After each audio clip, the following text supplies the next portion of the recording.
Hi అండి. నా Raavan part 142. అందరి మధ్యలో అందంగా రెడీ అయ్యి బొమ్మలా కూర్చుని ఉన్న జానుని చూడగానే సూరజ్కి ఎక్కడ లేని కోపం వచ్చేస్తుంది.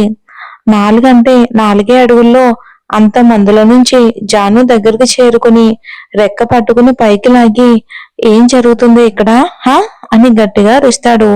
ఆ అరుపుకి అక్కడ ఉన్న వారందరికీ ఒక్క క్షణం గుండె జల్లుమంది భయంతో. వచ్చి రాగానే తన డ్యూటీలో దిగిపోయిన మైకేల్ ప్రతి క్షణం అన్నీ తెలుసుకుంటూ చుట్టుపక్కల ఉన్న వాళ్లకు తన డేగ కళ్ళతో అబ్జర్వ్ చేస్తున్న మైకేల్ కి ఇక జానుకి ఎంగేజ్మెంట్ జరుగుతున్న విషయం తెలిసి సిద్ధుకి తెలియచేస్తాడు మైకేల్. ఏం చేయమంటారు బాస్? సూరజ్ మరి చాలా కోపంలో ఉన్నాడు. అక్కడ ఏం గొడవ జరిగేలాగుందో అంటాడు మైకేల్. సడన్ గా ఎంగేజ్మెంట్ ప్రోగ్రామ్ ఏంటి? అసలు అక్కడ ఏం జరిగింది అంటాడు సీరియస్ గా. సూరజ్ జానుని ప్రేమిస్తున్నాడు అని తెలిసినప్పుడే అక్కడ ఏం జరిగిన ఇన్ఫర్మేషన్ ఇచ్చే తమ వాళ్ళు మార్నింగ్ జరిగిన గొడవంతా వీడియో తీసి సెక్యూరిటీ హెడ్ కి పంపిస్తాడు. ఇప్పుడు సెక్యూరిటీ మేనేజ్మెంట్ అందరికీ హెడ్ అయిన మైకేల్ కి ఆ వీడియో పాస్ అవుతుంది. అదే వీడియోస్ సిద్ధుకి పంపిస్తాడు మైకేల్. ఆ వీడియోని చూసిన సిద్ధు ఆలోచిస్తూ కొన్ని క్షణాలు మౌనంగా ఏం మాట్లాడకుండా అలాగే ఉండిపోతాడు. మాధవ్ గారు తన తండ్రికి మధ్య మంచి స్నేహబంధం ఉంది. సిద్ధుకు కూడా తెలుసు. స్నేహితుడు కొడుకుని కూతురు ఇష్టపడుతుంది అంటే సంతోషించాలి, లేదు అంటే తమ స్టేటస్ కి మనం తగమని కూతురికి నచ్చ చెప్పాలి. కానీ ఇలా కొట్టి బెదిరించి మాధవ్ గారు ఎందుకంత వియర్డ్ గా బిహేవ్ చేసి అప్పటికప్పుడు ఎంగేజ్మెంట్ చేయాల్సిన అవసరం ఏంటి అని ఆ వీడియోని మళ్ళీ మళ్ళీ రిపీట్ చేసి చూస్తూ ఉంటాడు.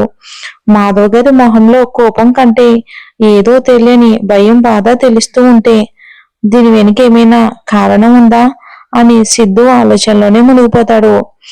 అలా ఆలోచనలో ఉన్న సిద్ధుని మైకేల్ బాస్ ఏం చేద్దామంటాడు? ఏం చేయాల్సిన అవసరం లేదు, చిన్న అంతా హ్యాండిల్ చేసుకోగలడు. వాడికి ఆలోచన విధానం ఎక్కువగానే ఉంది. అక్కడ జరిగేదంతా జస్ట్ వాచ్ చేస్తూ ఉండమను, అక్కడ సిచ్యువేషన్ చూస్తూ ఉండమను, లైవ్ లో చూపించమను అని అన్నాడు. సూరజ్ ఇక్కడ ఏం జరుగుతుంది అంటే ఏం మాట్లాడవేంటి అని జాను బుగ్గల్ని ఒత్తి పట్టుకుని మొహాన్ని పైకెత్తుతాడు. ఏడ్చి అలసిపోయి మొహం అంతా వాడిపోయి ఏడ్చి ఏడ్చి కళ్ళు ఆచిపోయి కుంకుమ వర్ణంలో ఉన్న ఆమె కళ్ళని చూసి సూరజ్ మనసు చివుక్కుమంటుంది. ఆమె మొహాన్ని చూసి కోపం అంతా చప్పున చల్లారిపోయి మృదువైన వాసుతో ఏంటిదంతా, ఏమైంది అంటాడు ప్రేమగా. అదంతా చూస్తున్న జాను వాళ్ళ అత్తకి వచ్చిన ఇంత మంచి అవకాశం ఎక్కడ చేయి జారిపోతుందో అని హైరాణ పడిపోతుంది. అదంతా మేనకొడలైన జాను మీద ప్రేమతో కాదు, తన వెనక ఉన్న ఆస్తి మీద ఉన్న ప్రేమతో. వాళ్ళకంటే కూడా మాధవ్ గారు లాయర్ గా మంచి పేరు తెచ్చుకుని చాలా ఆస్తిని సంపాదించారు. పైగా ఒక్కగానొక కూతురు జాను. తన ఇంటి కోడల్ని చేసుకుంటే ఆ ఆస్తి అంతా వాళ్ళకే చెందుతుందని ఆమె అత్యాశ.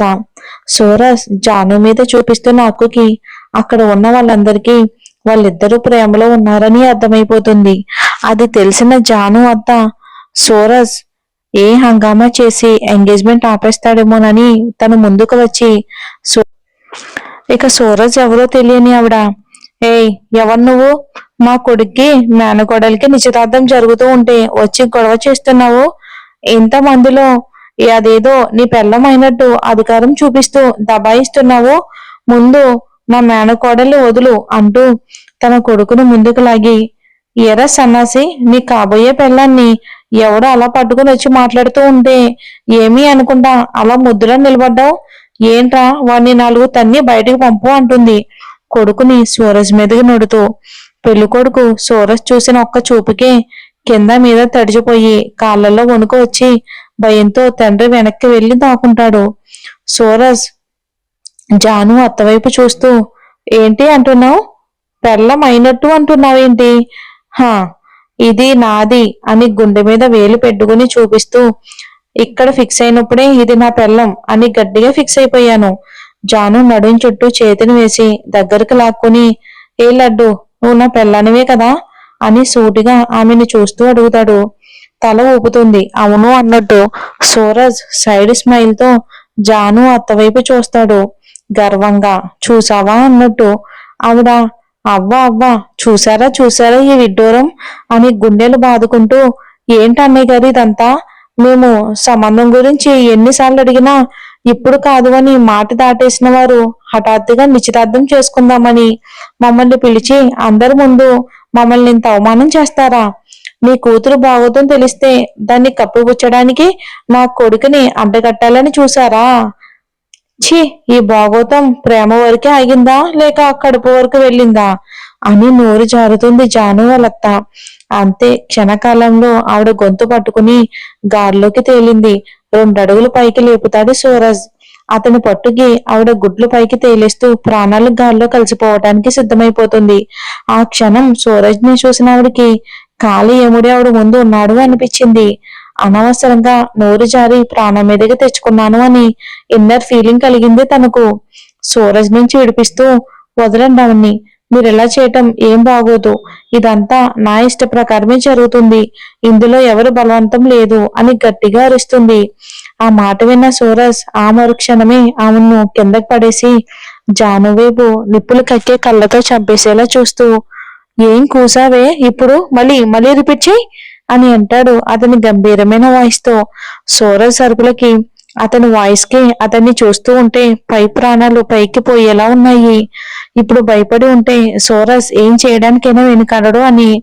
ఇంకొక వైపు తండ్రి చెప్పిన మాటలు పదే పదే గుర్తుకు వస్తూ ఉంటే జాను గుండె నిబ్బరం చేసుకుని వణికే గొంతుతో, అవును, మీరు విన్నది నిజమే. ఇదంతా నా ఇష్ట ప్రకారమే జరుగుతుంది. ఎవరి బలవంతం లేదు. దయచేసి ఏం గొడవ చేయకుండా వెళ్ళండి అంటుంది జాను. జాను మాట్లాడే మాటలకు ఆమె గొంతు పిసికేయాలి అన్నంత కోపం వస్తున్నా కూడా కంట్రోల్ చేసుకుంటూ, మరి నీ ఫేస్ ఏంటే ఎలా ఉంది? ఆడపిల్ల ఎంగేజ్మెంట్ జరుగుతూ ఉంటే తన ఫేస్ ఎలా ఉంటుందో తెలుసా? ఆ అమ్మాయి మొహం ఎలా వెలిగిపోతుందో తెలుసా? ప్రాణం కంటే ఎక్కువగా ప్రేమించిన వాడు, మనసైన వాడు తన సొంతం అవుతూ ఉంటే ఆనందంతో ఆ అమ్మాయి మొహం ఎలా మెరిసిపోతుందో తెలుసా? ఆ మెరుపు ముందు ఆకాశంలో ఉండే నక్షత్రాల రిఫ్లెక్స్ కూడా పనికిరావు. మరి మరి నువ్వు ఎలా ఉన్నావు? నువ్వు ఒకసారి అద్దంలో చూసుకున్నావా? ఇదంతా నీ ఇష్ట ప్రకారమే జరుగుతుందంటావా? జరుగుతుంది అని పొల్లు కొరుకుతూ అంటాడు. సరే అయితే, నీ ఇష్ట ప్రకారమే జరుగుతుంది అనుకుందాం. ఇంతకీ మన ప్రేమ సంగతి ఏం చేద్దాం? దానికి కూడా సమాధానం చెప్పు, విని తరిస్తాను అంటాడు వెటకారంగా సూరజ్. 4 రోజుల ప్రేమ కంటే 22 ఏళ్లు కని పెంచిన ప్రేమ ముందు తక్కువే అనిపించింది అంటుంది జాను. నాది 4 రోజుల ప్రేమ కాదే, నా దేహంలో ప్రాణం ఉన్నంత వరకు ఉండే ప్రేమ.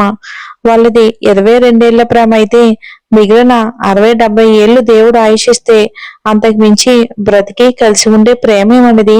ఇప్పుడు చెప్పు, ఎవరు ప్రేమ తక్కువ అని అంటాడు.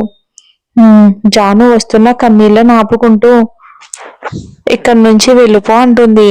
వెళ్ళను, వెళ్తే నిన్ను తీసుకుని వెళ్తాను. నేనేం చేస్తానో ఏం చేయగలనో నీకంతా బాగా తెలుసు అనుకుంటా అని అక్కడ ఉన్న సోఫాని సెంటర్లోని కాలుతో తన్ని కాలు మీద కాలు వేసుకుని దర్జాగా కూర్చుంటాడు. ఏదైనా సరే తేల్చుకుని వెళ్తాను అన్నట్టు. మాధవ్ గారు సూరజ్ ముందుకు వచ్చి, బాబు, మీరంటే నాకు చాలా గౌరవం. మీరు మా యజమాని అని అనగానే సూరజ్ సూటిగా ఆయన వైపుకి చూస్తూ, మీ వర్క్స్ కి రెస్పెక్ట్ చేసుకోండి అంకుల్. మీరు కష్టపడి మాకు కావలసిన వర్క్ చేస్తున్నారు. దానికి తగ్గ జీతం కూడా తీసుకోండి. మేమేమి మీ కుటుంబాన్ని అంతా దయా హృదయంతో ఫ్రీగా పోషించడం లేదు. మీరు కష్టపడుతున్నారు, ఆ కష్టానికి తగ్గ ఫలితం తీసుకుంటున్నారు. ఇక్కడ మీరు గుర్తించాల్సింది ఒకటి, ఎవరికి వాడే యజమాని అని. ఇలాంటి ఫిలాసఫీలు మీకు అర్థం కావలేండి, చెప్పినా వేస్ట్. ఇంతకీ మీ కూతుర్ని ఇంత తక్కువ టైంలో నన్ను కాదు అని వేరే వాడికి పెళ్లి చేసుకోవడానికి సిద్ధపడింది అంటే ఏం చెప్పి దాని మనసు మార్చారో నాకు కూడా చెప్తే నా మనసు కూడా మారుతుందేమో చూద్దాం అంటాడు. ఆ మాటల్లో అంత వెటకారం కూడగలిపి. కాదు కాదు కూడదు అని గట్టిగా మాట్లాడితే సింగమనేని వారసులకు పట్టరని కోపం వస్తుంది అని. ఆ కోపంలో ఏం చేస్తారో వాళ్ళకే తెలీదు. అస్సలు కంట్రోల్లో ఉండరు అని. ముఖ్యంగా వాళ్ళకి దక్కాల్సింది వేరే వాళ్ళకి చెందుతూ ఉంటే వాళ్ళు ఏం చేయడానికైనా సరే వెనుకడుగు వెయ్యరు అని సూరజ్ మాధవ్ గారితో చెప్తాడు. మాధవ్ గారు మౌనంగా ఉండేసరికి, నేను చెప్పనా? నన్ను ప్రేమిస్తుంది అనగానే మీరు బలవంతంగా ఇప్పటికిప్పుడు మీ కూతుర్ని వేరే వాళ్ళకిచ్చి పెళ్లి ఎందుకు చేయాలి అనుకున్నారో? నా స్టేటస్ వేరు, మీ స్టేటస్ వేరు. అంటే మేము పై స్థాయిలో ఉన్నాము, మీరు మా కింద స్థాయిలో ఉన్నారు. అదే కదా రీజన్. కాలం మారుతున్నా ఈ స్టేటస్ల పిచ్చి మాత్రం మారడం లేదు. కొంతమంది డబ్బున్న వాళ్ళు డబ్బు లేని వాళ్ళని పురుగులతో సమానంగా చూస్తూ ఉంటే, పేదవాళ్ళు డబ్బున్న వాళ్ళని ఏదో పైనుంచి ఊడిపడిన దేవుళ్ళా చూస్తారు. ఎందుకు అంకుల్, ఎందుకని అలా చేస్తే? కలిసిపోయేది అందరూ ఈ మట్టిలోనే కదా. మీకు మా స్టేటస్ ప్రాబ్లం అనుకుంటే అదంతా మా తాతలు మా నాన్న సంపాదించిన ఆస్తి. నేను ఇప్పటి వరకు చిల్లి గవ్వ కూడా సంపాదించలేదు.